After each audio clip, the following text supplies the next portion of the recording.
Good morning, everyone.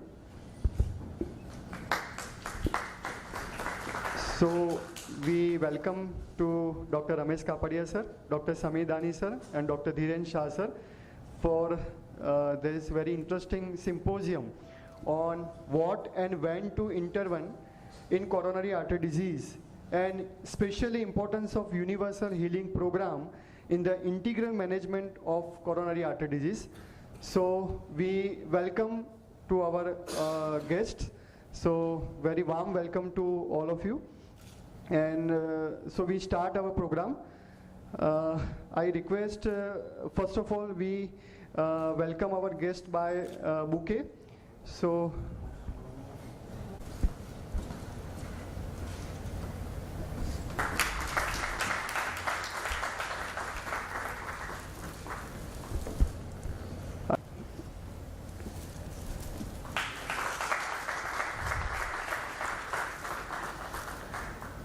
I request Samir Dani sir to welcome Kapadia sir.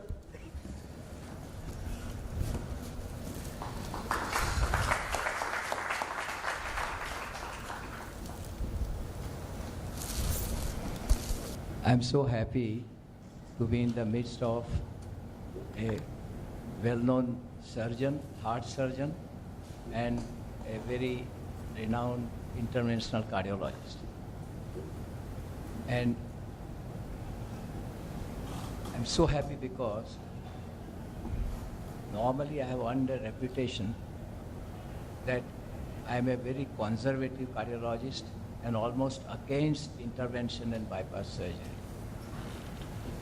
And even then, these two dignitaries who are doing the one intervention, that is surgery and angioplasty, they have come to be with me for this particular meeting. So let us congratulate both of them for their readiness to come. That is my first appeal to you, and thank you that you accepted it. Let me introduce very briefly Samir Dani. He has really earned a great name not only here but internationally as an interventional cardiologist. And my most VIP patients have been treated by him with great success.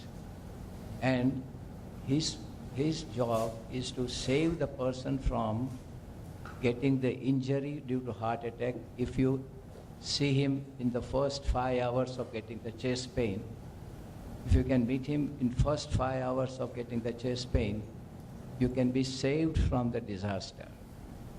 And it will be a great achievement for the patient as well as the doctor. Then of course, most important thing to understand is that after any intervention, there is no cure for coronary heart disease. The person has to take the treatment lifelong to prevent the recurrence. Now that has to be actually understood by all of us, that medical treatment has to be continued after intervention.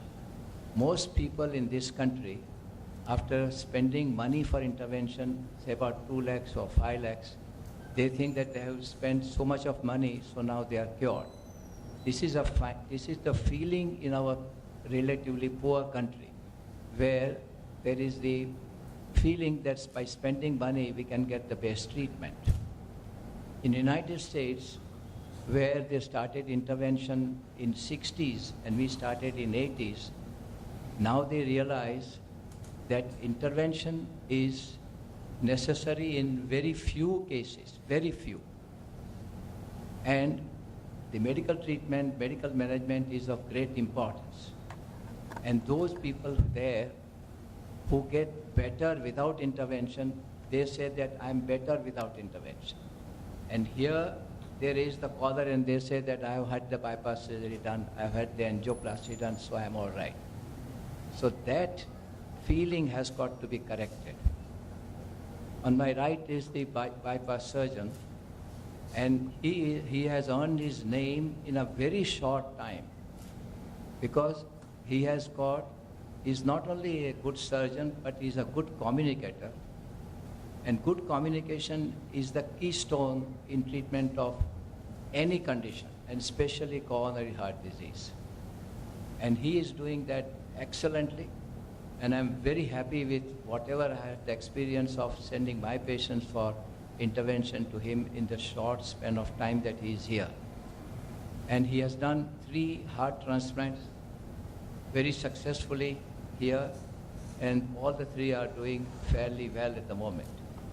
So after giving this short introduction of both of these people, I would now ask Dhaval Doshi is an interventional cardiologist, a very young one, and he has got a great feeling that he can also not only do intervention, but advise people how to change their lifestyle, what medical treatment they should take. He talked about Universal Healing Program. That Universal Healing Program is a name given to a program which is a program of stress management. And stress management is so vital in treatment of coronary heart disease that it has now become a part of the total treatment. It is nothing separate from the allopathic treatment.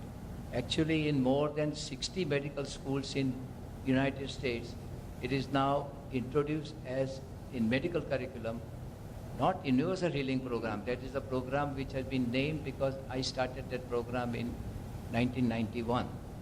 But a program like that is now very well accepted in medical curriculum in most of the medical schools. So that is an integral approach. So he is now interested in the integral approach, and he's trying to, actually he's going for 1 month as an observer to a world famous Cleveland Clinic in October, where he would be learning about primary prevention. Primary prevention. Now, primary prevention, of course, is vital. And if we do primary prevention in coronary heart disease, according to Dr. Braunwald, in next 25 years, we can save 50% of the people from getting heart attack. Now, in India, the highest incidence of heart attack amongst the young, according to the WHO study, is highest in the world. And we have a population of about 40 crores or 45 crores intelligentsia of the world, which has really earned a name for India all over the world. And they are at highest risk. So if we can institute primary prevention, that will be a great asset for India. And therefore, I honestly request my colleagues that they also emphasize primary prevention in their patients who come for the treatment. Having said this much, let us now ask Dr. Dhaval Doshi to start the symposium. We want to really get the correct, some questions regarding this from him. And the 2 of my very brilliant colleagues, they will answer his questions. Oh, thank you very much. Thank you, sir. As Dr. Kapadia sir rightly said, that we can see the recent data that suggests that prevalence of heart disease in India is rapidly rising. In 2000, it was in rural area 2 to 3%. Now, in this era, is increased to 5 to 7%. Even in urban area, it increased to 8 to 9%. So the coronary artery disease prevalence has also increased simultaneously. The mortality due to coronary artery disease in India is among the first major cause. 30% of all mortality, the cause is due to heart disease. Coronary artery disease is the #1 cause of mortality in India. That's why the prevention of coronary artery disease is very much utmost important. And we recently had seen the data that European Society of Cardiology and American Heart Society, American College of Cardiology and American Heart Association also suggest that prevention of coronary artery disease leads to reduction of mortality by 50%. So that is why the importance of prevention simultaneously, also the primary and secondary prevention of coronary artery disease is very much important. So this is the aim of this symposium, that we together decrease the prevalence of heart disease and we prevent the heart disease. That is our aim. So we'll start this symposium, and here we have not kept any lectures like PowerPoint presentations or nothing, but this is an open discussions. So discussion for all. We will ask the questions, you can ask the questions, and our team like Samidani sir, Dhiren sir and Kapadia sir will solve our queries and give the answers. So first of all we start the questions. So I first want to ask the questions to Dr. Samidani sir. The primary questions, that what type of symptoms should prompt one to seek immediate medical help to prevent a heart attack? Means what are the symptoms of heart attack or coronary heart disease, basic? So. Well, I think it is very important to understand what is chest pain due to heart disease, what we call angina. When someone experiences angina, that is typically in stable angina, this chest pain comes on when the person exerts. So when he exercises, when he walks, when he climbs a stair, when he does any muscular physical activity, he gets chest pain, and when he stops doing that activity, the chest pain subsides over a period of time, usually in a short while, or many times immediately. When he reattempts the same activity, the pain comes on. Usually it is possible to demarcate the level of activity which brings the pain. So you walk 100 meters and you get pain. You walk up, climb 30 steps and you get pain. And the person will know that if he does that, 30 steps, he's getting pain. So he stops short of 25 steps, or stops short at 90 meters, and he won't get pain. This is the most, I would not say innocuous, but least risky type of chest pain. This pain is stable angina. This is angina, but it is stable. You know that this amount or this level of physical activity brings on the chest pain, and every time it is true. But this can change. When the chest pain starts occurring at rest without any provocation, or when the chest pain starts occurring at a shorter distance, that previously it was 100 meter, now it is 90 meter, 10 days later it becomes 80 meters. That means the chest pain is, or angina is progressive. Or there is a new onset angina, like he never had any pain, but now he is getting pain. So that is new onset angina.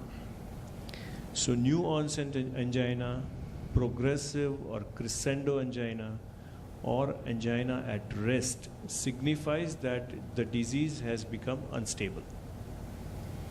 And when disease becomes unstable, it is time to seek immediate medical help. Now, what about heart attack? Heart attack is one step ahead, further.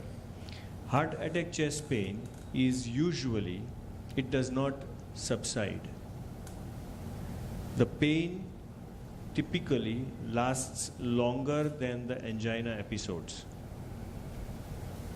The pain is usually, the classical heart attack pain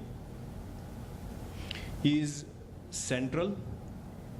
Unlike people believe that the heart pain is left-sided, most often the chest pain is central, substernal, is diffuse. It is very difficult to localize the heart pain with a finger. Almost always you can say that if your patient shows the pain like this, that I get pain here, only here, you can start thinking that this is not likely to be heart.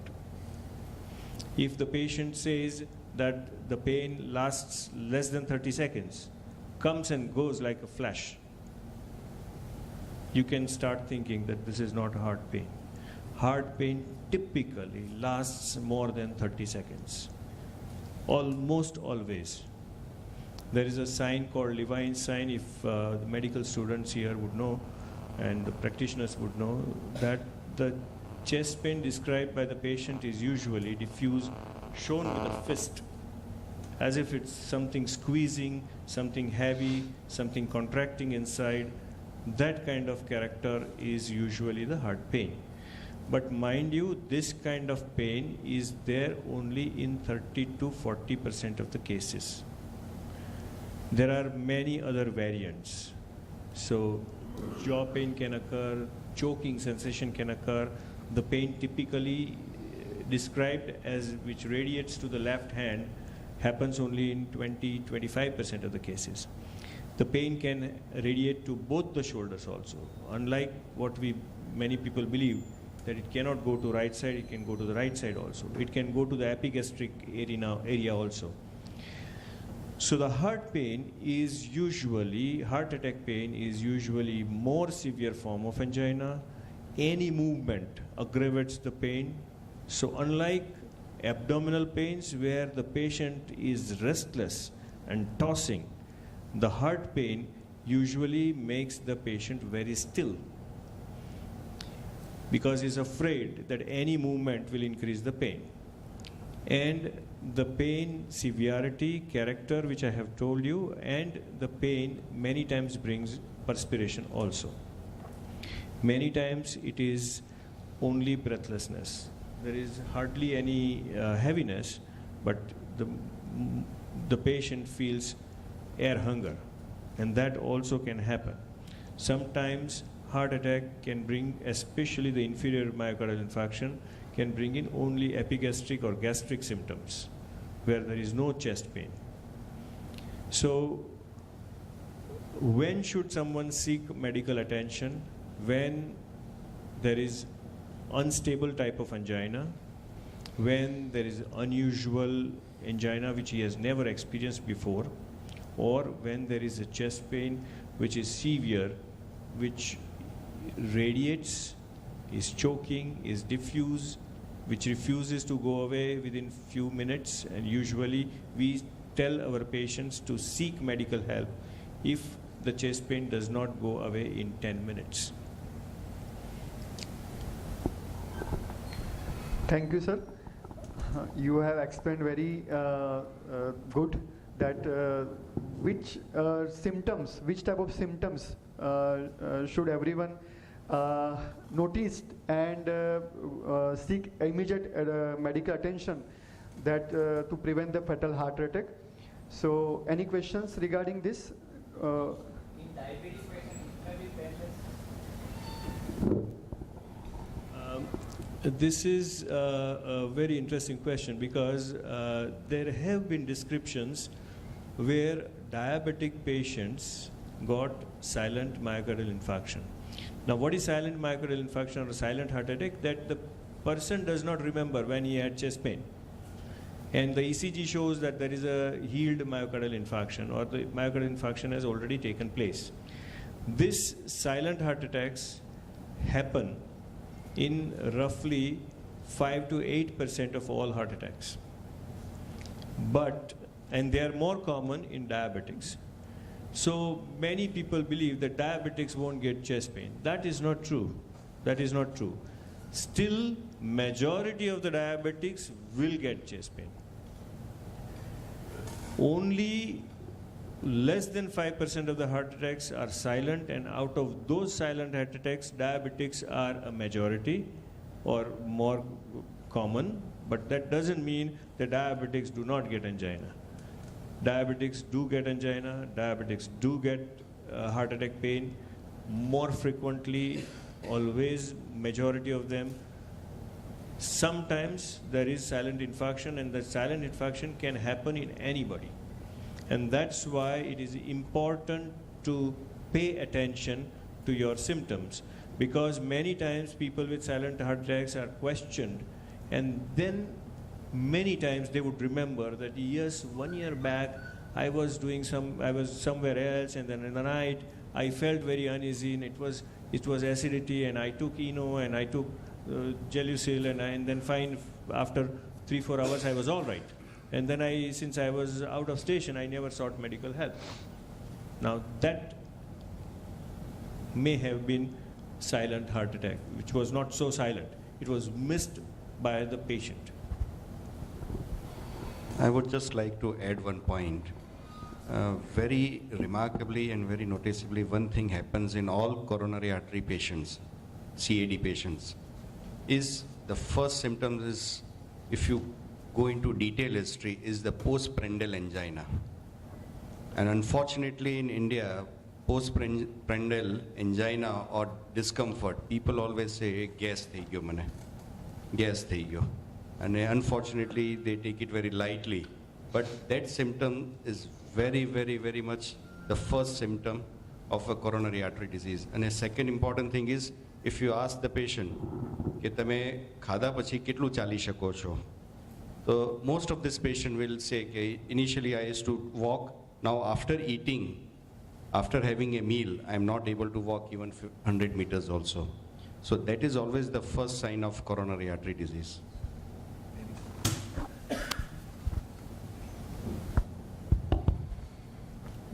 What normally I say to the people is that if you experience any feeling which you have not experienced before, any feeling, it can be described by people in different ways, as both of them say.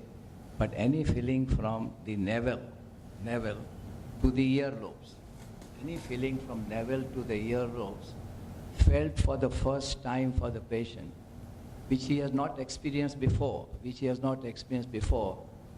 then we must be aware that it can be due to heart disease.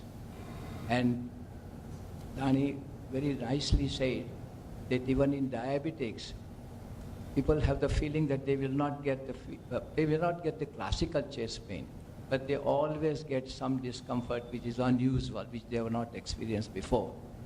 And as he said, which is the most common symptom of angina starting, that now after the meal, I feel that I cannot exert more. So so I think we have made the idea of chest pain. Chest pain means chest discomfort. And as I said, that anything unusual which he has not experienced before, he should consult a doctor. Yes, thank you, sir.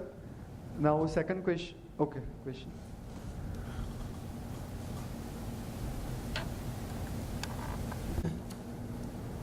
જાન્યુઆરીમાં attack આવ્યો હતો, hospitalise થયો હતો. ત્યારબાદ કાપડિયા સાહેબની ટ્રીટમેન્ટથી આજે હું કસરત, યોગા અને દવાઓ ચાલુ રાખેલી છે. અને સાંજે પણ ચાલવા જાઉં છું, ઘરે કસરત કરું છું, યોગામાં કસરત કરું છું. મારા ઘણા સંબંધીઓ ડૉક્ટરો છે, સારી ઉચ્ચ કક્ષાએ, એ બધા મારા ફેમિલીમાં ને મને સલાહ આપે છે કે તમે બાયપાસ કરાવડાવો. પણ કાપડિયા સાહેબના વિશ્વાસથી એમને કહ્યું એ મુજબ હું બધી ટ્રીટમેન્ટ કરું છું. હવે મને આ ઉંમરે મારે શું કરવું એ હું થોડી વિભાષણમાં છું, તો આપ મને સલાહ આપજો.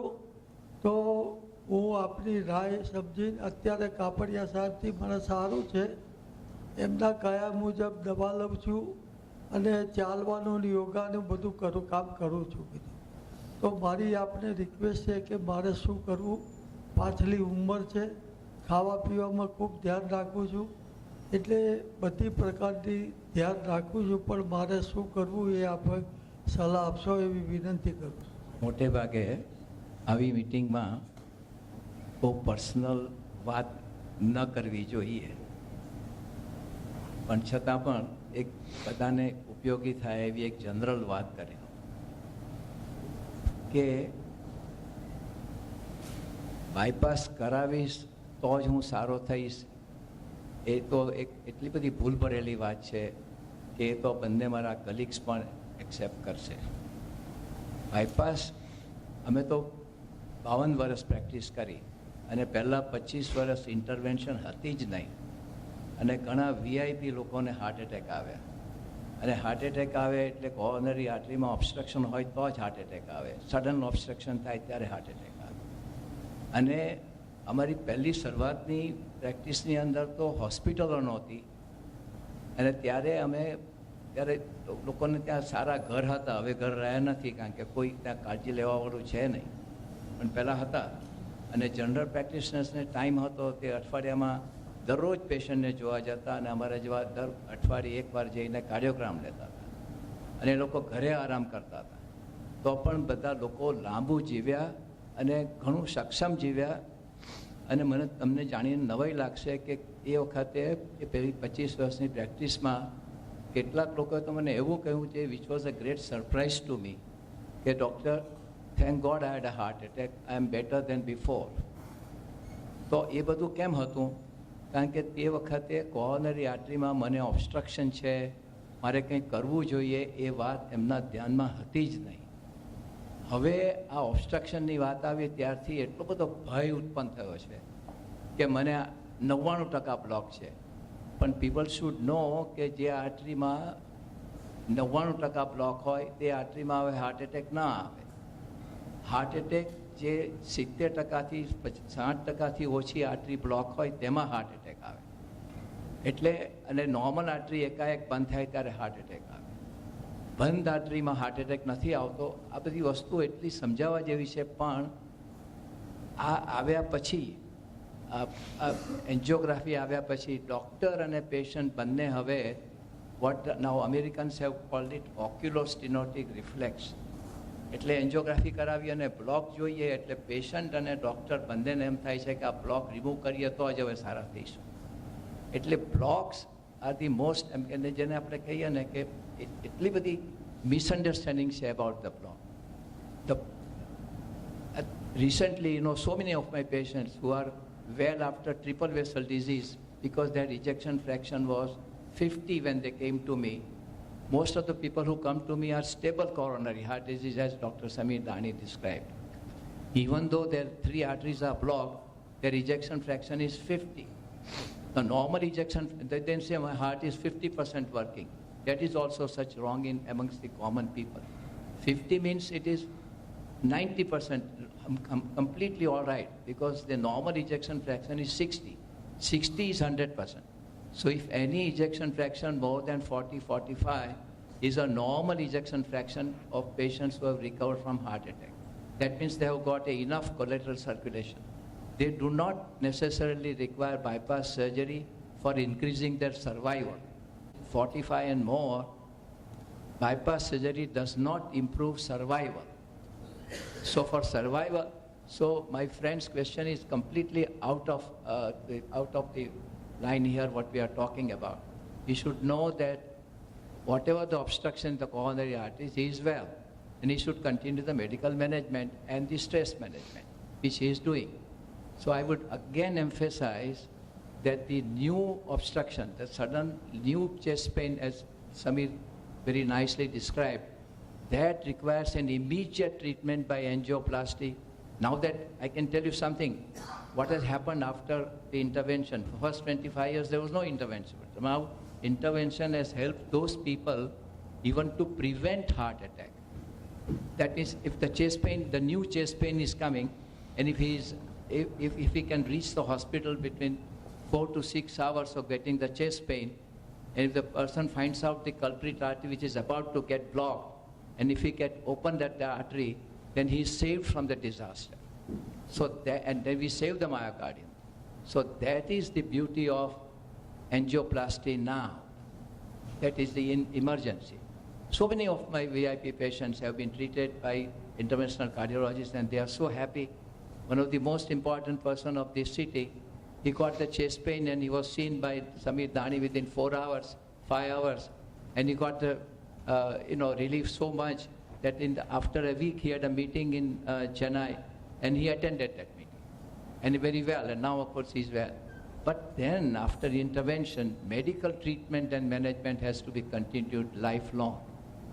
And people who take the treatment should know that the treatment that they are taking is not something which has got any side effect.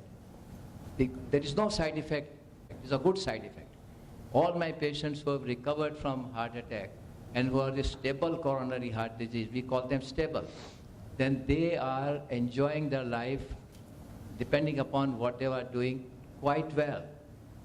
Now, the other point where the intervention is necessary. Intervention is necessary even if your ejection fraction is 45, for the quality of life. The quality of life required for each person is different.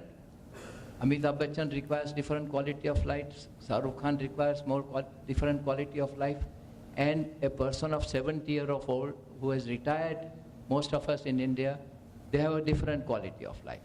So the quality of life depends, that also will determine whether you require intervention or not. And therefore, intervention in coronary heart disease is life-saving when the first attack of unstable angina occurs, and at that time, if you can save the person from myocardial infarction, then it is a great achievement.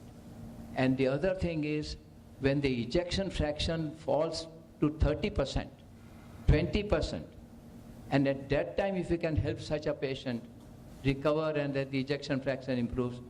My own brother, in 1986, when we had just started doing bypass surgery, here he got a severe heart attack, very severe heart attack.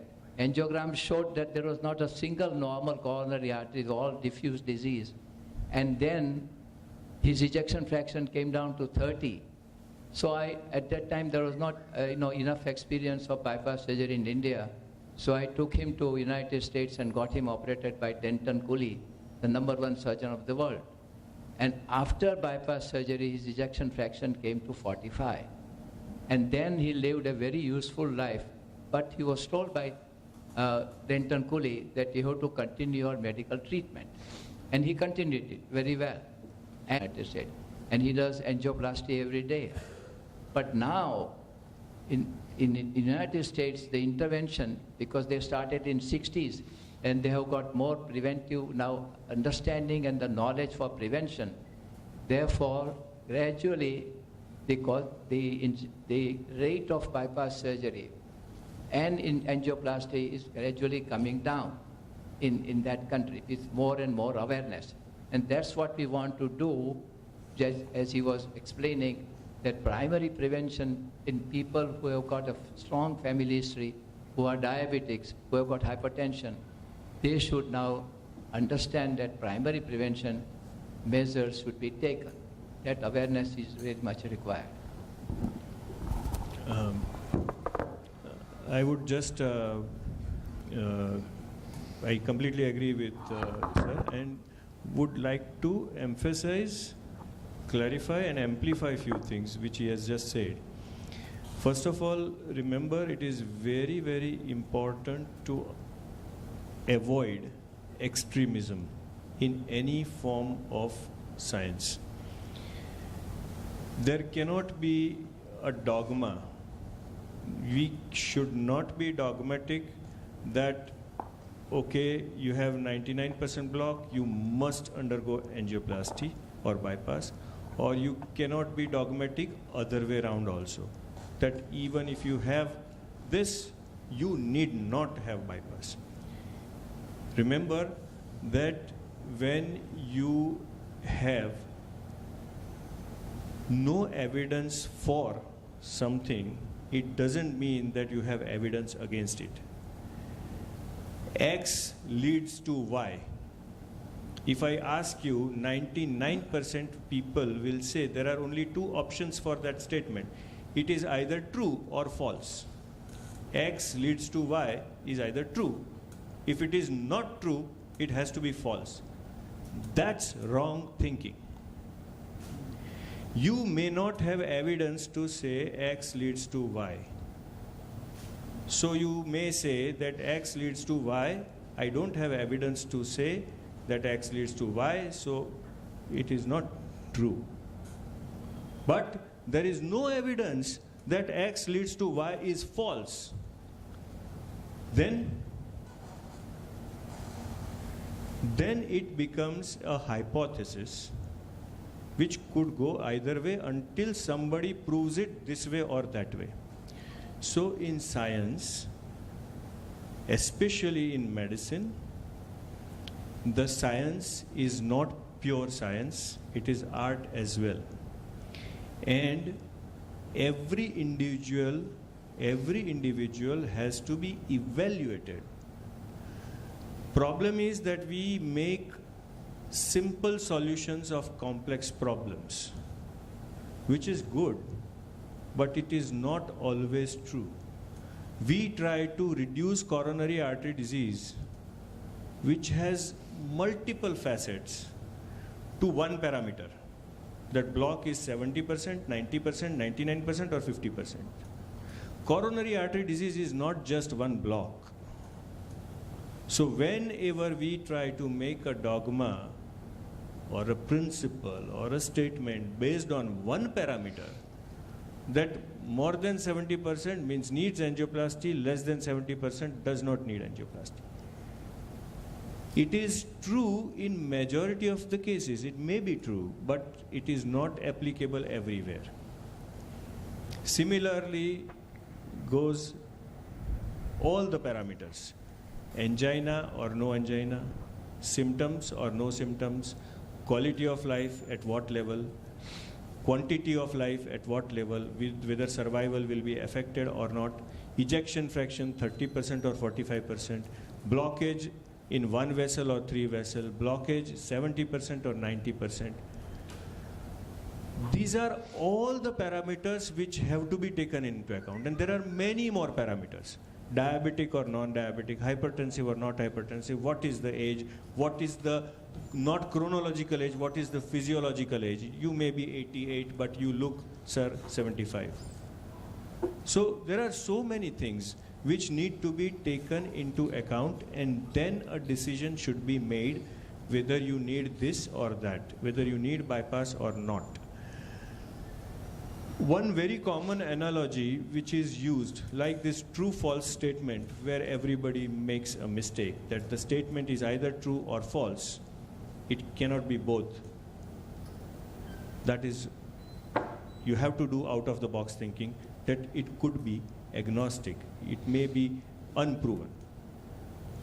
Similarly, another analogy which is used by everyone, including us doctors, is that there are three ways to treat coronary artery disease: medical treatment, bypass surgery, or angioplasty. Which way you want to go? Which implies that if you go one way, you can't go the other way. Wrong. Target is to make you healthy. And we say that there are three ways to make you healthy. The moment you say three ways, that analogy means that you have a wrong mindset. These are not three ways. I would say these are three instruments to travel down that road to become healthy. Sometimes you use a walking stick. Sometimes if the road is slippery or when you are climbing, you may have to use a mountain axe. Sometimes you may have to use different type of shoes. It's like that. So road is same to health. You have three instruments with you, which you use as and when required. So we must understand that bypass surgery, angioplasty, and medical management are not exclusive of each other. You have to think that all three have to be embraced. All three are helpful at some stage. You cannot shut your mind that, no, this is not, I will never do this. You cannot say that I will never do this. You have to have all three instruments with you. What is required is the knowledge when to use what. excellent. Excellent. I can't better it at all. And what he said was very true as far as I am concerned, because I never wanted to become a doctor. And he said that this is an art as well as the medicine, which is so true. And I was successful. I have been successful because I have been actually a person who likes to think and act. And really, I'm so proud of Samir. You know, he was a classmate of my daughter, Beena, who is now very well, you know, in English literature. And my really interest was in literature. But that interest in literature has helped me, as he said, to think about coronary heart disease in all aspects. And that has helped me to help and communicate with with the patients whom I get in a manner in which, I tell you, you will understand one thing, that in treatment of any disease, and especially in coronary heart disease, art of communication is the most important thing. Art of communication. And I will tell both of my colleagues, doctors, who are really making their career, and I'm so proud of them, both of them. Therefore, I have decided to be with them. That the art, and he has got an excellent art of communication, so Samir, which you could see in his expression. Then I emphasize that for every doctor, when you are treating the patient, art of communication is the first and foremost to get the successful result. And so whatever Samir said, there is nothing like one or other. જૈનો કેવું કહે છે, કેવો સ્વાદવાદ કહે છે, કેવો કહે છે, એટલે કેવું જૈન લોકો શું કહે છે, પેલો કયો બોથ કયો સ્યાદવાદ કે શું કહેવાય એને, પેલું સ્યાદવાદ કહેવાય ને. Both are true. Both are true. There is nothing like wrong and true. Both are true. Thank you. Any other question? Thank you, sir. Please, Mike also. You are absolutely right. So now, science is art, and without evidence or without scientific research, nothing is possible. So I am straightly asking Dani sir that can you brief scientific evidence-based indications of angiography of a heart patients?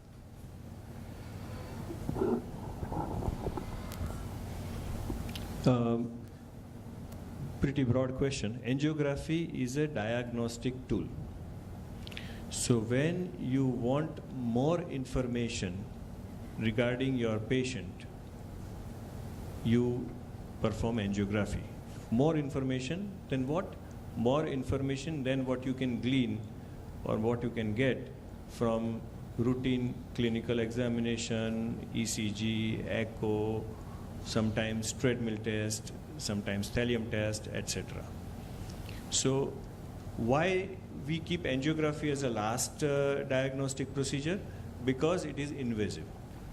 If somebody told me that there is a way of looking at your coronaries without giving contrast, without giving X-rays, I can tell you what block is there, and if that method is accurate, I would use it as often as ECG. If I ask somebody that go and get ECG done, would he ever question me? No. Because ECG is inexpensive, ECG is non-invasive, ECG is safe, ECG does not violate your body space in any way. It does not involve any poking, any pricking anywhere. And ECG can be done n number of times. That's why. Why we ask about angiography? Because angiography is not like ECG. And that's why we have to make certain criteria, that angiography should be done in those patients. I will put some broad groups here. Those patients where further treatment depends on angiography. That is the most important group. like acute myocardial infarction, like unstable angina, like stable angina who, in spite of maximal possible optimal medical management, has poor quality of life and wishes to treat himself to get better quality of life. So these are where you need angiography to define future line of action, further treatment. These are the indications of angiography there. Then there is another not so important, not so well defined role of angiography, and that is in general diagnosis. Unfortunately, angiography has been like any other diagnostic tool. Let me tell you that every diagnostic tool or every tool in the history of science has always been, when discovered, has been either underused or overused before it finds its right use. Every use. As people use, there is a common saying that if you have a hammer in hand, everything looks like a nail. You want to use that hammer. So, angiography as a diagnostic tool where you want to know coronary artery disease exists or not, this is a very, very tricky area. And this is useful in those patients where you cannot get that information from ECG, echo, thallium, etc. And these are the patients, very small number of patients, but where it works beautifully. The ECG is such that you cannot be sure that he has coronary problem or not. His symptoms are not very classical, or sometimes symptoms are classical but everything else is negative. These are the patients where you need angiography for diagnosis of coronary artery disease. And then there is a third set of patients which is not given in any textbooks, but sir sometimes uses that. It is, he calls it, or I mean many of my colleagues and we all call it therapeutic angiography. It doesn't lead to any angioplasty, but only angiography is therapeutic, and that is to allay the apprehensions of very anxious mind. Some people have neurosis of chest pain. They keep on coming to you every time the ECG is normal, and then their age and profile is such that somebody will give him some anti-anginals and he surprisingly gets better, and then he develops more anxiety symptoms. And in such cases, sometimes, very selected such cases, you do an angiography, demonstrate that there is normal coronaries. You know for sure that this is going to be normal coronaries, and they feel better. Now, this is not medically always recommended. This is not given in any textbooks. But as we said, this is a science which is to be elevated to the level of art. And that's why in some patients we do this. Thank you, sir. So simultaneously I'm asking what is the role of non-invasive coronary calcium score, either in a primary preventions or a symptomatic patient to assess the extent of coronary atherosclerosis. So what is the role of this non-invasive calcium score? Samir says that I should answer this because, let me explain to you that now we have got an investigation which is non-invasive and quite informative in many ways, especially young people who have got a strong family history, where we are using most in the United States because I am in contact with Cleveland Clinic and they are doing this primary prevention in a very big way. So there was some experience from there and my local experience here because I see so many people every day. that people who have got a strong family history, then we can, and if they have got an abnormal lipid profile, even if they do not have much symptoms or no symptoms whatsoever, we can assess their coronary arteries through a test which is known as coronary calcium score. And coronary calcium score can be done without an injection of a dye. All of you can get the coronary calcium score within 5 minutes, and it is not relatively very expensive. In roughly about 2,000 rupees, we can see the coronary arteries and see that with these early, what is seen is a calcification, the calcium deposition, but that is in the atherosclerotic area. So there is some idea that person is developing atherosclerosis.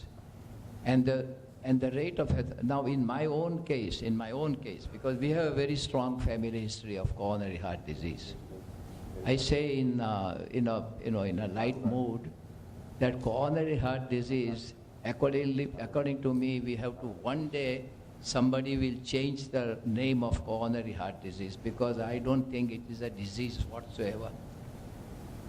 And if it was a disease, I would not have been practicing, because I didn't want to practice for any disease. And coronary heart disease, I think, is a natural phenomena as you are born as a human being. And in some people, there is a proclivity, they get the coronary heart disease at a younger age. And in some families, and in my own family, we do not have any illness whatsoever, and all of them are perfect examples of all the virtues you can say. Non-smokers, non-alcoholic, not overweight, every day, walking and doing exercise and everything. But all of them get heart attack by the time they reach 60. And out of 24 family members, 21 got the heart attack. And 3 of us, myself and my 2 cousins, and 3 of them, I am the eldest, I'm 83 now, going to be 83 complete very soon. And the other 2, around about 80, 3 of them have not suffered from heart attack because we have done primary prevention. And all of these people, without the telltale factors that why do you get a heart attack, none of them exist apart from heredity. And so such people, and now we feel that all people who have got a strong family history, that means people who have died of heart attack or a stroke at a younger age, below the age of 70, then such people should be screened early. And if they have got a raised cholesterol, that is LDL cholesterol, the harmful cholesterol is LDL, and now the emphasis is going from HDL to LDL only, and triglycerides also. So now the last thing, I was just listening to one of the most important document this morning only, that LDL cholesterol, and now LDL cholesterol also has been taken up as a large particles or macro particles and a small particles. The large particles of LDL, they don't stick to the wall. The microparticles, the macro don't, the microparticles stick to the wall. So now they assess how much is the macroparticles and how are the microparticles. But it's an expensive test. So if the LDL cholesterol in a strong family history is below 60 or even 50 or even 40, then they are less likely to get a heart attack. Therefore now the emphasis on LDL, and if such people have got a high LDL, and then we do this coronary calcium score in such people. I have never been ill in my life, but after my own brother got a heart attack and cousins got a heart attack, my coronary calcium score was done when I was 65 years of age. And that showed that the score was about 150, which is quite normal at that age. But in one of the arteries, I could see that the atherosclerosis was there. And my total cholesterol, when I was 28 years of age, that is our family history. And I was not overweight, I was just this weight or probably 2 kilograms more. At the age of 28 in the United States, my lipids were done and my total cholesterol was 315. 315. And my LDL cholesterol was 163. When I came home and I checked my own younger brother, his was 310 and 180 was his LDL, one who got a heart attack at the age of 53. So this is our family history. So that way now we are learning from United States that they are doing primary prevention in a very big way. Therefore in 1975, the incidence of heart attack in United States was such, it was really second or third on the list as the incidence of heart attack. In 2014, beginning of 15, the assessment was that its number has fallen down to 22. 22 from 2 to 22 because they started the awareness and the primary prevention, which is now a crying need of the hour in this country, crying need. And I think all of us, whether you are interventional cardiologist or whether you are surgeon or whether you are a conservative or clinical cardiologist or whoever, actually all the doctors should really now concentrate on primary prevention in our country, which will save many lives and which will have a great influence on the whole economy of the country. Therefore, primary prevention, in primary prevention, in all the factors, the coronary calcium score test has got some value and it should be done. But the interpretation of coronary calcium score is now a matter of debate, But in a strong family history, if you find a little bit larger score, and if the person is using tobacco in any form, very important, out of all the habits, tobacco is the worst in coronary heart disease. We always say, for explain the patient, your coronary arteries are older by 10 years than your coronary if you take tobacco. Supposing you are 40 years of age, and if you are taking tobacco in a strong family history, then your coronary arteries are 50 years of age. You are 50 years of age, even though outside you are 40 years of age. And it has been shown that even if your habit of taking tobacco is of 20-year-old or 25-year-old, and if you stop that tobacco use and keep it away from tobacco use completely for the rest of the life, after 1 year of stopping tobacco, whatever ill effects you have had for 25 years, that will be reversed. And that was a very great study in the United States. And therefore, most people, after learning that whatever damage was done, now it can be reversed if I completely give it up, that encouraged large number of people to give up tobacco in any form. Way back in 1978, when Morarjibhai Desai was the Prime Minister, I read a paper in international conference. The heading of the paper was how to advise stopping tobacco in patients who are taking tobacco. How to advise. If you tell the doctors advise that tobacco is bad for you, give up tobacco and all that and then stop, that does not help. So I had actually how to explain to the patient, how to communicate with the patient that how beneficial it will be. And in my clinic, I have got nearly 70 to 80% success in stopping tobacco. Primarily, that is in people who are prone to it, and people who already have got coronary heart disease, we are able to help them stop tobacco in any form. So, primary prevention, coronary calcium score, according to me, has a great value in explaining to the patient what is his proneness to get the coronary heart disease unless he takes certain precautionary measures. I would just like to add few points here. Calcium scoring should be a tool in your health checkup programs. So that is sort of a ECG and echo. And second very important diagnostic test which has come up is the CT coronary angio. I think Sameer also agree. CT coronary angio is again a step before the routine angiography. And it has to be done as a sort of, again, a health checkup tool, and probably in patients in which we feel negative predictability is very high, that that patient is not going to have coronary artery disease, but he needs some investigation, we need to reassure that patient. Probably that is where the CT coronary angiography is helpful. And again, in post-CABG patients, because I am concerned with the bypass surgeries, so in post-CABG patients, this CT coronary angiography is again a very fantastic tool to assess the graft patency and overall viability. So this is again to be kept in mind. I have learned today only that CABG, so that coronary calcium score can be helpful post-CABG. This is the CT coronary. Anyway,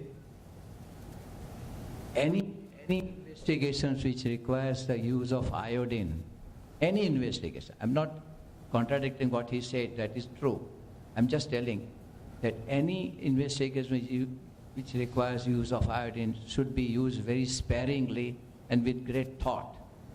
In a primary prevention, if you are suspecting, you do a CT coronary angiography, when you do the coronary calcium score. CT angio is, according to me, absolutely useless, and it's not good because now the lifespan has gone up. People live much more beyond 80, many people. And we have to use iodine for many tests. And every time you use iodine, you are putting a strain on the kidney. And therefore, CT angio should be used very sparingly, and they know, both of them know where to use it, because they have got a great experience and they've got a great understanding about it. But routinely, anything, the idea is that now there is a normal feeling that CT angio gives a better idea than a coronary calcium score, which is erroneous. Because now we are talking about the primary prevention in a completely healthy individual. In that, to do a CT angio is absolutely, according to me, completely unnecessary and injurious.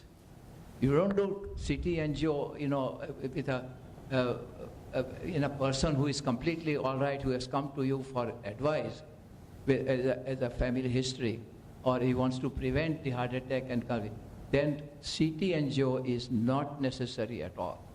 A coronary calcium score without iodine is a test which can be done without any intervention whatsoever, and therefore, and it has got a great value if you have to assess it in a very big way, in a different parameters.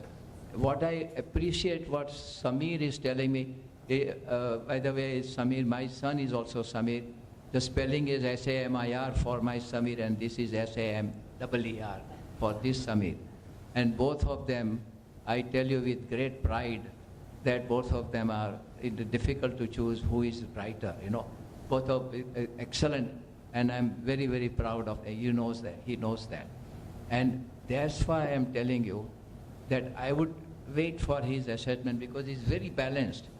I again, what I knew all about him, I now get a little bit more information today, that he has got also a great love for literature and art, and is balanced like my daughter. And today I'm so pleased to hear him. Actually, I'm learning a little from him. And so therefore I'm telling you that primary prevention now, we have to have first and foremost, his habits. If he's sedentary, that is wrong. Sedentary habit is something cannot be tolerated. Then the other thing is that if he's grossly overweight, that cannot be done. Then we look at his LDL cholesterol. If the LDL cholesterol is high, we have to do something about it. Dieting and all that. And if it doesn't help, if the dieting doesn't help and the coronary calcium score shows something, then we have to treat it. And there is no harm in treating it. LDL cholesterol cannot be controlled only by diet. It has to be controlled by a statin. And regarding statin use, I want to say something, because I think that will be very useful. because I have been practicing for 52 years, and I remember the first statin came in 1960. Both of them, I was telling him, he said, no, naturally not. He was not born at that time. But 1960, atormidase came as a very powerful cholesterol lowering agent and created a great stir in BMJ, British Medical Journal, that it's going to change the coronary heart disease. I was being trained in UK, so my teachers were very conservative. And they said that let us not use it, let us wait. And within 6 months of that drug coming up, atormidase, when people used it, they became bald, they developed cataract. And statin became completely in sort of, statin is something not to be used at all. It's useless. Only dieting, statin cannot be used. That was the thing with atormidase, and ICI company had made it. So I got my training in UK after passing the MRCP in cardiology, that statin should not be used. So in my beginning of my practice from 65 to very near to 85, I hated statins. Even I started thinking that don't do the lipid profiles, because unnecessary, it's frightening and all that sort of thing, just dieting and all that. So, and that way, in that thinking, in about 1990, where they actually established fact that it should be given, but my prejudice was so much that I was not using it. I lost 3 of my good colleagues because of my thinking. And I admitted it to the family, that they lost their life because of me, because of my thinking. Because I'm quite open-minded about it. I'm ready to accept my mistakes. So then the statin news came, then I was using it, and as soon as the cholesterol came down, I used to stop it or make it less and all that. Only now, when I started for me statin therapy, I was using 20 milligram, and then with a lot of insistence of my colleagues in the United States, I started taking 40 milligram. But with 40 milligram at the age of 70, my LDL was 88 with 40 milligram. So my colleague in the United States at that time, it was established that it should be brought down to 60, below 70. He said that now, Dr. Kapadia, why don't you make it 80 milligram? So he said to me that make it 80 milligram, and I was symptom free. I'm just doing a primary prevention. So at the age of 70, he tells me, my colleague in the United States tells me that make it 80 milligram now. I said, well, I'm all right. If something happens to me, I'll take it 80 milligram. Then he smiled and he said that you might not need it then. Then on that night only I started 80 milligram. Did you understand what he said? Very clearly he said that I said I will take 80 milligram if I get some symptoms. Then he said you might not need that at all. Where is the need when you are not there? And therefore, and then I started 80 milligram. And now I am on 80 milligram. And there's something else about statin I tell you. It is the safest therapy now, and there are no side effects in people who require it. I'm ready to say this in any meeting whatsoever of a cardiologist. And now I had a great, every year I go, and every year I learn something very concrete. And this time I learned from a very important cardiologist of USA that 80 milligram in a people who have got a very history or had a mild episode, not only 80, but it can be 100 milligram and 120 milligram, but 80 milligram always, because all these symptom of leg pains and muscular pains and all that is also a nocebo effect. Nocebo effect means placebo, you know placebo. That doctor gives you any pill and you get well. But there is a nocebo effect, that people have known all over the world that statins produce muscular pains, statin produce this and that. So that knowledge, with that knowledge that it produces, they get the pain. And the doctors think that it will also, the doctors say. And all the doctors across India who have learned from physicians like us, who have taught till 80s, I stopped teaching in 80s. And all my other colleagues also saw. And all over India, people who have learned from us, they still remember our teaching. The statin should not be given, statin should be reduced and all that. And they don't learn anything new because we were very, very good teachers and we taught her all that. So all over India, amongst the normal physicians, still statins are used very, with very little real knowledge about statins. And now I tell you that statins which are in use today, atorvastatin and rosuvastatin, nothing to choose between the two. 1 milligram of rosuvastatin is equal to 2 milligram of atorvastatin. But otherwise both are same. Maybe that both the statins have got an effect. There's only one effect, is that it may reduce the glucose tolerance. Probably rosuvastatin, according to them, is little bit more than the atorvastatin. Whatever it is, people like us who have been using statin now with great faith.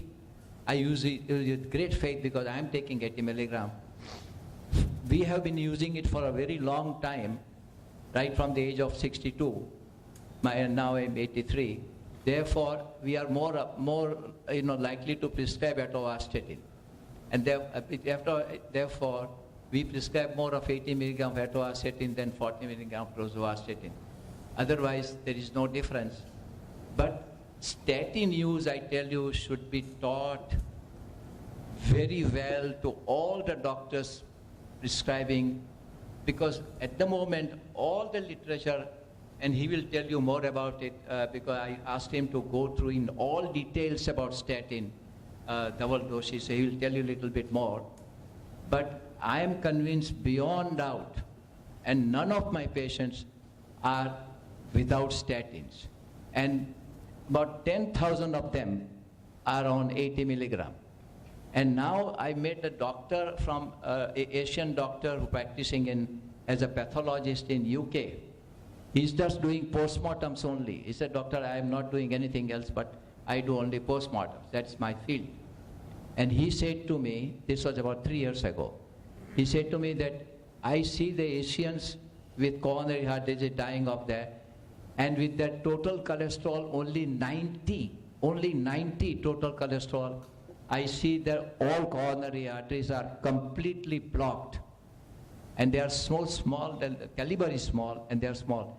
Therefore, now, the doctor is here with me who is helping me for last 3 years or 4th year.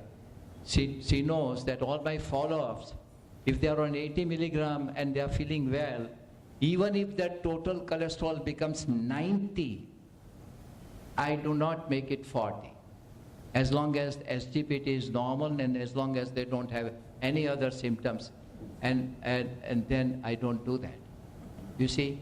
And if some vague pains are there, which I think I don't understand or tell them, then I give them 300 milligrams of CoQ10. And that also, it helps them in many ways. Like that, I take CoQ 300 for last 10 years for whatever these young doctors think about it. So the thing is that statin, according to me, what a transformation in me. Once I thought that statin should never be used, but that is the way, as Samir was telling me, we have to change. And I tell you, coronary heart disease, it is difficult to treat unless you have got some feeling regarding literature and art. It is not a disease. As a disease, you have to say it is a disease, but it is not a disease. And I tell you that treating coronary heart disease requires a person who is all-rounded and specially interested in literature as well, because it is an art and science, and the best of it is seen in the coronary. If you know, it's something when you treat coronary heart disease, you have to use all your faculties. It's not 1 + 1 is 2. It's not what you have learned in medical colleges or science and all that. It's much more than that. And therefore, according to me, art of communication brings 80% of the result. Only 20% is brought by the medical treatment. And in that medical treatment, Everyone now knows how to treat blood pressure, everyone knows how to treat diabetes, everyone. But explaining, and tobacco use is the thing which increases the or intensifies or increases the risk 20%, 40%, 50%, whatever you like. So therefore, diet is important. Diet is important. That's our part of it. While I'm on the phone on this, let me just tell you that we are doing a program for last 25 years, 1991 on. Then in program, what we do? We advise about the diet. Now everyone knows about diet, but no fat whatsoever, do everything like this and all that. Insistence on everything that completely change it. Our emphasis is to change the diet in such a way that the whole family eats that, and not only the patient. Therefore, there is less strain on the family. That's diet. Exercise, going to the gym and doing all sorts of things to reduce weight is something, there's nothing more humbug than that. You cannot reduce weight by any exercise. You have to reduce weight by eating less. Eating less is more important, and eating the right thing is more important than doing any exercise. By doing exercise, you will lose weight is something fallacious. And therefore, exercise is not bad. But walking on a level for 30, 40 minutes or 20 minutes twice a day is something which is most healthy. And now there is no time walking. We have got a bicycle or a cycle, which is known as a recumbent cycle, which I use now because there is no place for walk. Of course, in my garden I can walk a little, but I use that also for elderly people who don't have place to walk. There is a recumbent magnetic bike, which you can use, which has got a lot of advantages: exercise and no weight on the knees, and therefore I recommend that. So what I'm trying to tell you is that now prevention of coronary heart disease is of vital importance, and second is management of coronary heart disease after intervention or without intervention. What is most important is the communication, right type of treatment which should be continued throughout life, and explain to the patient well how to do it, and stress management like practice of savasana, that helps them to give up tobacco, to live a healthy life, and to have a healthy mind, which has got a lot to do with coronary heart disease. And therefore our program, which is diet, walking, exercise, and then stretching and relaxation exercises leading to progressive deep relaxation. What a word they have used for savasana. Savasana in our term is dead body pose. Instead of that, they say it's a progressive deep relaxation. We do a stretching of the leg muscles and relaxing, and that way come from toe to the head, relax everything, and then everything is relaxed. We become one with the breath. When you relax, let me teach this both of them something very important. That we are a body, mind, and soul. Soul we don't understand. So what we understand is that our body and mind, both of them, are active because of the breath. Now breath is common to all of us. So therefore it's better to call breath as a prana. So that prana is same to all of us, and we are all there. You are listening to me because of your prana. I am talking because of the prana. You are seeing because of the prana. And prana is common to all of us. But we don't care about the prana. So if we become one with the prana, one with our breath, for about 10 minutes twice a day, how will you become it? If you relax your body and mind. And how will you relax your mind? It's like a monkey, you cannot relax it. But you can relax your body. And how will you relax your body? If I ask you to relax your hand, you will relax it. I said relax more, you will relax it. And then you find that in the process of relaxation, you are stretching it. But if I tell you, you make a nice fist, pleasant fist. Not this, but pleasant. Now you like it. Now you made it. And then relax. And then the relaxation is better. So that Swami Sachinandanji, who was a disciple of Sivanand Swami, he said that I want to explain the yoga to Americans in a very simple way. They know the Bhagwa Kapada wala ropes, he said they have made this yoga very complicated. So he taught the hippies very simple, and that I got the opportunity to see it. And therefore our program is easily understood by a rickshaw driver as well. The more intelligent person, they find it difficult to understand if they've got a lot of thoughts. But simple people, they come and they understand it so well and they do it so well. So then, if you just stretch the body and relax, you relax better. And when the whole body is relaxed, our father of medicine, Hippocrates, said that the mind is present in every cell of the body, not here over the shoulders. So when you relax the whole body, the mind is relaxed. So body and mind are relaxed, then you forget and you become one with your breath. Then you become one with the world. And therefore your thoughts change, you become harmonious, and everywhere you get the health. So such important program, which I started for coronary heart disease, but it was helping the whole individual. His wife came and told me that he's less angry now, he's less hostile now. So I thought that it's affecting the whole person. Therefore, suddenly I thought of the name Universal Healing Program. Therefore, it is UHP. So UHP now is not Dr. Kapadia's stamp or something. It's just a name. And therefore, it is now, we have got a website which is freely, this thing, you can download all our publications and everything, and the method also. So now, I am today so happy that I am in the midst of two persons who are really and so proud of Samir, that having known him for such a long time, but known him better now, when he's with me, he has come, only last night I think he came very late from somewhere, from Bhubaneswar, and he was very tired. But because I said, he agreed and he came. And Dhiren, he has got 5 or 6 surgeries. He's got very busy in the evening, but he has also come. And so now, let us learn something more from our friend, all our data and all that. Okay? Questions? My next questions to Dr. Dhiren Shah sir.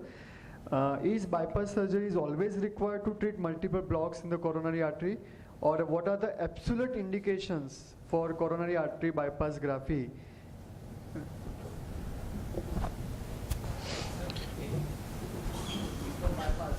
Regarding cholesterol, what we are seeing in the media, WhatsApp or messages somewhere, the cholesterol reducing drugs are doing more harm. Cholesterol is needed by the body. Understood. That's all right. I'm not opposing. No, it's all right. Whatever we are please explain. No. Mr. Radia had a very good question, which I was going to ask. I tell all my patients that once you are under care for heart disease, read everything which is about cancer, you read everything, but don't read anything about heart. And don't listen to anything about heart. And media today is really doing a great disservice as far as statins are concerned, as far as the other indications are concerned. And I'm very sorry to tell you that media are so important, and they are a very important source of knowledge and all that. But regarding all that, such an amount of wrong information that it is really, we have to protect our patients from that. Therefore, I tell them that once you have consulted me and you have taken my advice, I would request you not to read about heart, not to listen to about heart, and not to have any knowledge from media, from the heart at all. That is very unfortunate, but that is true. Okay, I'm sorry.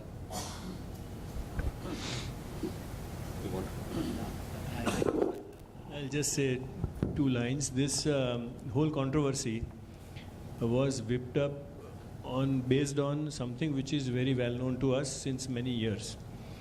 See, the cholesterol in your body, only 30% of your cholesterol level comes from the food. So, in other words, food is responsible only for the 30% of the cholesterol level found in your body. Rest 70% is generated by our own body. This is a very well-known thing. That's why if you say that I want to control my cholesterol only by diet, you will never be that successful.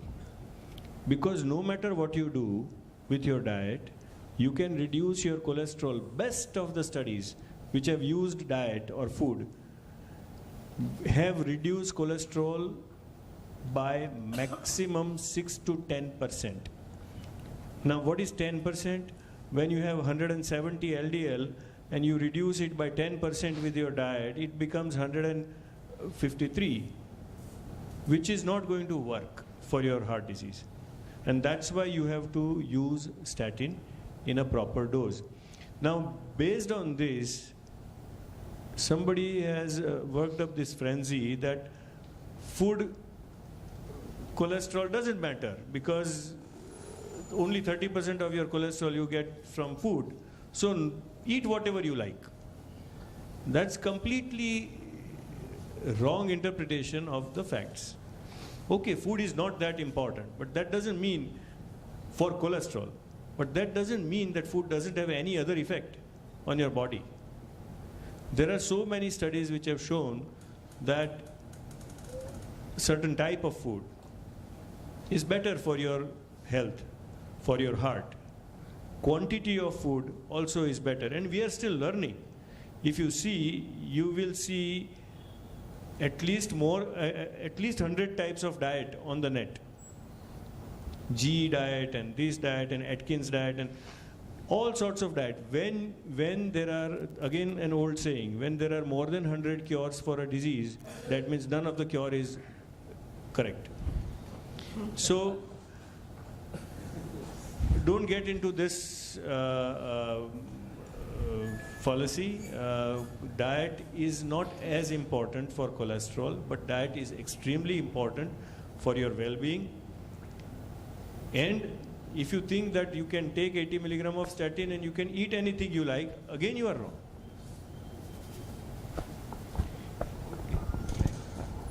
So just taking this cholesterol topic ahead, I would like just, yeah. Sir, whether statin resolve the atherosclerosis plaque, fatty atherosclerosis plaque in the coronary or not? But what do you say? It resolves. Statin dissolves. Reverses the process. No. Okay. Yes. Now, I tell you, if the plaque is very, very recent, then it can reverse. But if it is a very old plaque, which is quite calcified, and so then it doesn't reverse. But the reversal is not necessary. If your ejection fraction is good, above 45%, that means collaterals have already established. That is a natural bypass in almost all of us when you survive a heart attack. And this natural bypass which has occurred, it depends upon, then the ejection fraction tells you how much is the collateral circulation. And that new circulation, collaterals, they should not get blocked. Recently a fellow came to me who was under my care for 25 years, and he was advised bypass surgery 25 years ago. And his 3 arteries were blocked at that time, but his ejection fraction was 60. And he was symptom-free when he came to me. So I told him that you continue the medical management. He's feeling very well. Recently he went to Girnar and also climbed it. He's on 80 milligram and his ejection fraction, his LDL cholesterol is only about 70, and he feels absolutely fine. But now his very clever grandson, who is now 16 years of age, he said that, Dada, you had 3 arteries blocked, and now let us see, let us repeat your angiogram and see whether now you are completely normal, because you can climb the Girnar also, and you are all. So when he did it, all the 3 arteries are still 100% blocked, because they were all blocked, but now he has got a collateral circulation which is completely healthy. So so remember, you have to remain. Actually, I tell them that your blocks in the arteries of your brain, on your mind, and that has to be removed. That has to be removed if you want to, because otherwise, a block in a coronary artery which is there does not give rise to heart attack. It may give rise to angina, but not heart attack. Heart attack occurs in the arteries which are less than 70% blocked or normal. you get a heart attack. No, you don't get heart attack which are in arteries which are 90 and 100% blocked. Well, it's enough. Let us now take the benefit of the surgeon. I think so. Till this time, everybody is now very convinced the bypass is not required. So I think so. It makes point that मारे कहीं बोलवा जेवू छे ज नहीं. But let me tell you, there are certain hard facts, there are certain true facts, there are certain guidelines, there are certain very well established protocols now world over, based on the datas, based on the studies, based on the observations that people have seen in last 60 years or 70 years now. As Samir bhai said, ke koi ek disease mate, if there are 100 treatments available, then definitely no treatment is perfect. It is an indirect evidence. Okay, we don't have still a very perfect treatment. But in bypass surgery, I would say, in last 60 years, first bypass was done 60 years back. Till date, there has not been any significant change. It has remained still a gold standard treatment in a very predefined category of patients. Yes, you cannot say that bypass for all. And even you cannot say that bypass ne bypass kari do. So both are a wrong statement. Yes, in few patients, even Ramesh bhai will also agree and Samir bhai will also agree, that there is no other option but you have to undergo a bypass surgery. So let us find out which are the patient who really needs a bypass surgery. First and foremost thing, a patient who is having a significant critical block in the left main artery. Heart has two arteries, right and left, and then left is divided into two parts. So if a patient is having a block in left main artery, it is considered to be, according to ACC/AHA guidelines, as class 1 indication. Class 1 indication. There is no other option. That patient should be subjected for a bypass surgery. Second indication is if patient is having 3 vessel block, having diabetes, his overall angina level is very high, or we can say it is a crescendo angina, or day by day his angina is increasing. His overall quality of life is not good. He is not able to perform his routine activities also. Yes, that is a patient who should get an bypass surgery. Then there is a category of patient wherein we call it as LAD artery. See, left artery divides into 2 arteries, circumflex artery and LAD artery. LAD artery, one single artery supplies 60% of the blood to the left side of the heart. One artery supplies 60% of the blood, and rest of the 2 arteries, they supply 40% of the blood. So if you have a proximal, a very initial part block in that artery, which is very critical, patient is symptomatic, patient is having crescendo or unstable angina, then definitely that needs to be addressed. That needs to be treated. And that is where, if that patient is having proximal LAD lesion with blocks in any other 2 arteries, or even 100% block of that artery, and patient is having symptoms, yes, bypass surgery is required. It is the indication for that. See, and important thing is, sometimes people say, at this age or at that age, why to undergo a bypass surgery? I will give you a very classic example of one case that I did just in December. Mr. John Craig, he's a Britisher living in Nairobi, came to visit to India, had a chest pain, had a 2 episode of unconsciousness, got admitted in the hospital at SIMS. We evaluated, We evaluated in all different ways, and ultimately we found out he's having a block in main artery, left main artery, which was 80% block. So, an important thing is he was 90 years of age. 90 years of age. So the first option that we gave him, looking at your age and looking at your overall profile, let us keep you on a medical management. I think so that is the best option. You remain on a medical management. He asked another second question. Sir, is there any other option? I want to get treated. We told yes, there is an option. If there is a left main artery lesion, you have to undergo a bypass surgery because there is a lot of calcium. Angioplasty is not possible. His reply was, I want to live a normal life. I want to complete 100 years. And I don't want to get dependent. And my quality of life should be good.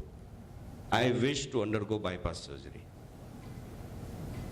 So, important message is, we did a bypass surgery. He is back. After 2 months of bypass surgery, he went to Goa, enjoyed Goa life, then went to Saputara and is back to Nairobi now. So he's doing extremely well and his quality of life has improved now. But important thing is, this bypass surgery is done for symptomatic benefit. If you are having symptoms not getting relieved by medication, not getting relieved by any other means, yes, you should get a bypass surgery, and for the good quality of life. Whenever I do a bypass surgery, મને ઘણા બધા પ્રશ્ન પૂછે કે સાહેબ મારા કેટલા વર્ષો વધી જશે, હું કેટલા વર્ષ વધારે જીવીશ. મેં કીધું એ મને ખબર નથી, because that is in God's hand how many years you are going to live. But yes, by doing a bypass surgery, I can guarantee you કે જેટલા વર્ષ તમે જીવશો એટલા વર્ષ હૃદય તરફથી તમે સારી રીતે જીવશો. That is my ultimate goal, and that is everybody's goal, to give a good quality of life through medical science that we have learned and that we observe and that we study. Based on that, we utilize that science to help the patient. So these are broad indications for a bypass surgery: triple vessel disease, left main disease, proximal LAD lesions. Important thing is, apart from that, there are certain category of patients wherein a bypass surgery is required. Is if the patient is pumping has gone down, his pumping is 30%, 25%, 35%. Along with that, patient is having complication of heart attack. What are the complications of heart attack? If there is a rupture of septum, there is a hole because of severe heart attack, there is a hole between the two ventricles. If patient has developed valve leakage, or if the patient is having any valvular problem also, you need to fix that problem. So along with that, you need to treat this coronary artery disease also. So these are some very strong indications wherein you can offer a bypass surgery. So bypass surgery has its own indications, and there are very clear-cut guidelines available on ACCHA website also. You go through that, you find a lot of ifs and buts. But yes, very important thing is, just looking at an angio, you cannot decide that the patient needs a bypass surgery. You need to evaluate the patient, you need to get a good history, you need to see other comorbidities, whether that patient is uncontrolled diabetic, patient is obese, patient is having renal dysfunction, what is the quality of life, what is his expectation out of life. So holistic approach is required before really deciding whether that patient needs a bypass surgery. So I think so this is in a very short and in a very brief way, which patients they really need a bypass surgery. Excellent, excellent. What he said is absolutely true. What has to be understood by the patient is, that once I get the bypass surgery done, I'm going to be all right. That has to be, and that he explains, that the medical treatment has to be continued and the lifestyle changes are important along with the bypass. Bypass surgery and angioplasty both are to help the medical management. They do not replace the medical management. They don't replace it at all. They help the medical management. And most important thing is, do they prolong life? It's a different story. But they definitely improve the quality of life. They definitely improve the quality of life in people who really require a particular quality of life. And if they do not get it by medical management, then that should be considered. And in acute case, whether you get the chest pain for the first time which is not being relieved, and if you reach the right spot within 4 to 6 hours, and if the culprit artery is about to be blocked, at that time if you just open up that artery, then you are saving the heart attack, you are saving the myocardium. So that is an excellent indication for doing angioplasty and intervention. It's just like a Maruti car and a truck getting collided. And just before it gets collided, if you stop it, then it's everything. But if they collide, and then you come out, with a normal person and then you find out that there is a block there, then there's nothing to be done. Because you already, it happened what happened, and now you are all right. So that block, then there is this thing, whether it's to be done or not, it's a matter of discussion. But not in a patient when he's about to get it.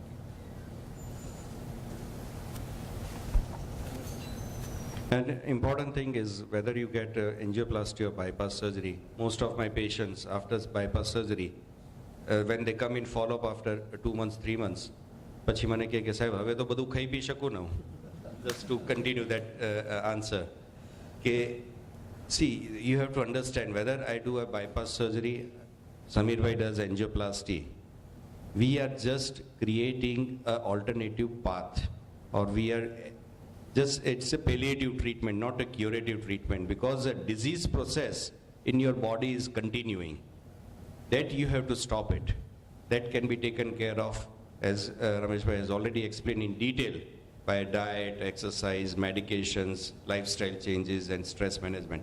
So that is also an integral part. So that is what we call it as a holistic approach for a coronary artery disease, not just a bypass, not just angioplasty, or not just medicine, but it should be a complete thing that will really help the patient.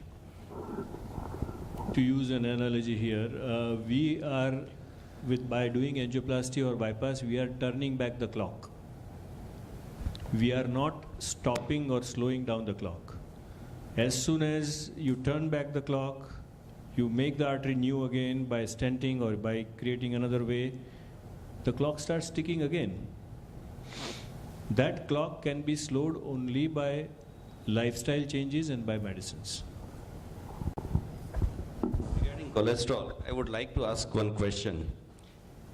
5 things: groundnut, almond, sunflower, or any vegetable or fruit, which has the maximum cholesterol?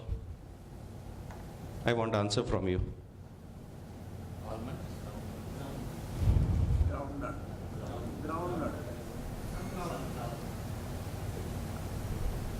All of them have 0 cholesterol. So that is a myth કે ખાવામાં cholesterol બહુ આવે છે. In fact, the cholesterol that we get is from the trans fats, not as a dietary intake of cholesterol. So probably you get cholesterol from non-veg food or from milk. That is, trans fat is the main source of our cholesterol in our body. And the thing is that you don't need to eat cholesterol to get high cholesterol. You can eat high carbohydrate and get high cholesterol. It is not necessary to look for cholesterol. Ama cholesterol છે કે નહીં, that is a secondary issue. Many of my patients, they come back with worse lipid profile after the angioplasty because they've made diet changes. કે ખાવામાં તો એકદમ fat બધી બંધ કરી દીધી છે, ઘી નથી ખાતા, તેલ નથી ખાતા, બાફેલું જ કહે છે. પણ then you go deeper, you realize that in our culture, when we try to reduce fat, because we think if fat only produces cholesterol, not true. We try to reduce fat, we try to take away the fat, we increase the carbohydrates. And carbohydrates are equally bad, if not worse. So they start eating more chapatis, more rice, equally harmful. So remember that it's not only cholesterol in the food, it's complete nutritive value of what you are eating, what balance you are eating, and what is not often talked about but which exists in our old knowledge, how much you eat, what is the quantity you eat, what is your caloric intake, because that also is very, very important. It's not only important what you eat, but how much you eat. So don't fall in gimmicks of marketing people. This oil has 0 cholesterol, this oil has 0 cholesterol. Everything will have 0 cholesterol only. It is the polysaturated fatty acid, monosaturated fatty acid and trans fats which is important, which you have to see. But rest, everything is marketing gimmick, 0 cholesterol. તમે જે બી કંઈ ખાવાનો છો natural વસ્તુ હોય બધામાં 0 જ છે cholesterol. Dr. Samir sir, you referred to neurosis of chest pain, which is often misunderstood as cardiac problem. Actually, what is this neurosis of chest pain? What happens? Neurosis of chest. It's like somebody getting anxious about him having heart problem, and they keep on having chest pain because of anxiety. See, chest pain has hundreds of causes, and neurosis is one of them. We call it cardiac neurosis. They get so frightened by the idea that they are going to get a heart attack that they keep on rushing to a doctor every single time they have any problem here. And it is sometimes very difficult to convince these people that they do not have any problem. And the problem is even more complex, made by the fact that as person's age advances, someday he is going to get a heart attack. So every time you have to take him seriously.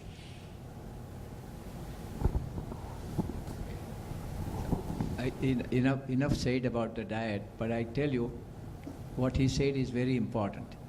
As you know, you have to eat little less. You have to learn to remain little hungry, rather than overeat. That is most important. And as he said, all this diet, when you fry a thing, and if you fry it again and again, then it becomes full of cholesterol.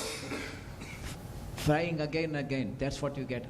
But if you, the normal food that we eat in our house, actually, and the other thing, emphasis is on carbohydrates. Simple carbohydrates are worse than the fat. And simple carbohydrates is sugar, and our diet is rice preparations. People just, they start their day with paua and mamra only. And that actually increases the fat content of the body more than the, but the pet pulao, the increase in fat in the abdomen is all due to simple carbohydrates rather than the fat itself. Therefore, most of our patients, when I tell them that you give up simple carbohydrates completely, when they come again after 4 or 6 months, they all have reduced weight. That is our experience every day.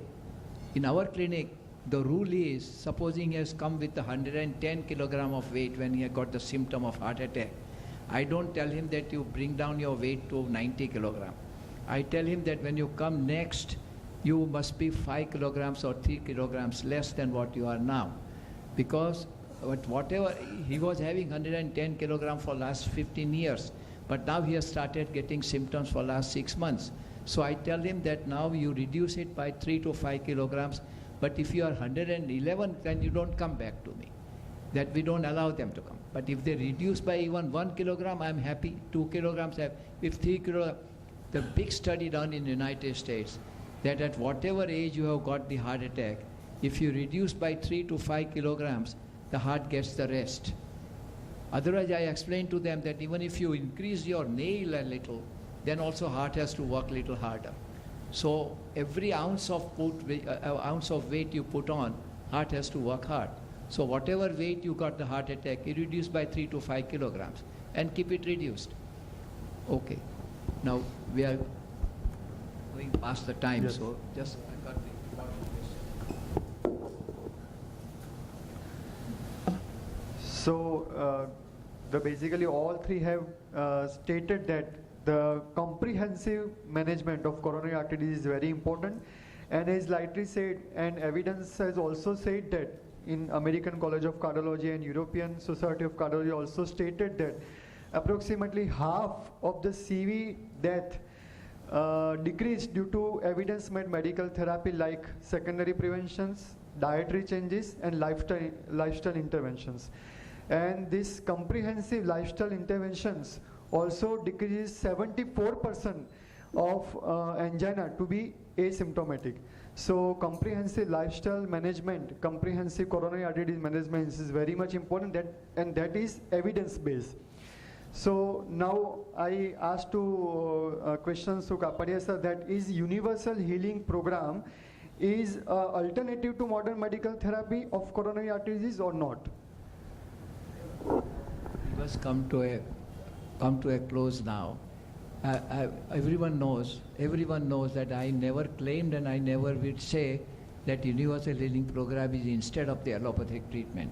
As I said in my, in various talks to even today, that universal healing program is a name given by me, but any stress management program is an absolute necessity in treating coronary heart disease along with the, so now it's a part of allopathic medical treatment. It is nothing separate, and it's not instead, it is a part of the treatment.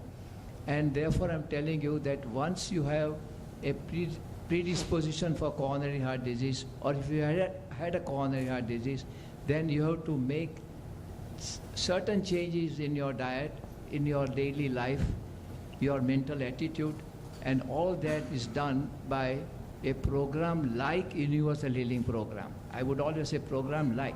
Universal Healing Program is not a stamp of Dr. Kapadia, not at all. I like to remove that name from that. But Universal Healing Program is a must for a complete or total management of not only coronary heart disease, but any disease, and especially coronary heart disease, because here, to conclude, most important thing as doctors for all of us is to remove the fear of coronary heart disease from patients of coronary. This is of vital importance. The greatest thing which I have repeated in several of my talks, that it is our duty to remove the fear of coronary heart disease. Fear kills more than the actual disease. Fear makes the people less and less active than the real disease. Therefore, fear has to be. Art of communication, whether you are an interventional cardiologist or whether you are a bypass surgeon or whether you are a medical cardiologist like me, art of communication, removing the fear is most important. And explaining to them that the right type of treatment, if continued, certain changes are continued, then you will live a very long and useful life, and there is nothing to fear heart attack. There is nothing better than heart attack. And why fear it? Then actually take the treatment, and according to me, for my vast experience of 52 years, and still I'm so active, I'm more active than what I was when I started my practice. I feel and I see several people every day, very important people, and I feel that assurance that you're going to be all right.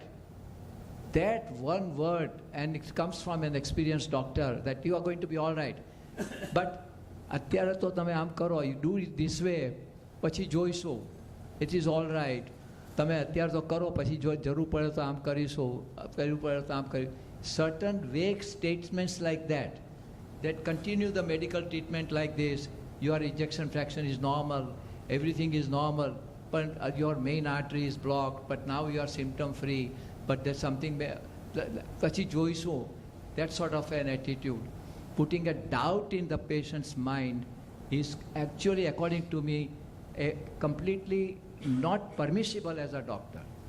No doubts in the patient's mind. He should be able to reassure them completely that you're going to be all right.